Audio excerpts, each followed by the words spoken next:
அனைவருக்கும் வினோத் பரமையின் பணிவான வணக்கங்கள். சும்மா பசங்களை இட்டுக்கிட்டு அப்படியே ஜாலியாக வந்தோம். ஸோ இயற்கையாக அப்படியே ரசிச்சுட்டு நம்மளுடைய வீச்சு வலையும் நம்ம வந்துட்டு வீசலாம் அப்படின்னு வந்தோம். ஸோ இந்த இடம்லாம் நமக்கு பழக்கமான இடம் கிடையாது. ஆனால் நம்ம ஊர் பக்கத்துலேயே இருக்கக்கூடிய இடம் இது.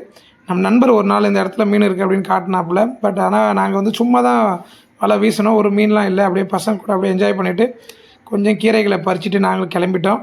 ஸோ பெரிய வலை இது. சும்மா தண்ணிகள் வந்து அதிகப்படியாக ஓடும்பொழுது அந்த பழைய பயன்படுத்துவோம்.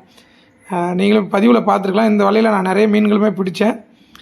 இப்போ வலை வந்து ரொம்ப டேமேஜாகவும் இருக்கும். இந்த வலை வந்து என்ஜாய் பண்ணிவிட்டு என்னுடைய குழந்தை கூட இருந்துட்டு அப்படியே கிளம்பிட்டோம். அங்கேருந்து பார்த்து மகிழ்க. அனைவருக்கும் பொங்கல் தின நல்வாழ்த்துக்கள்.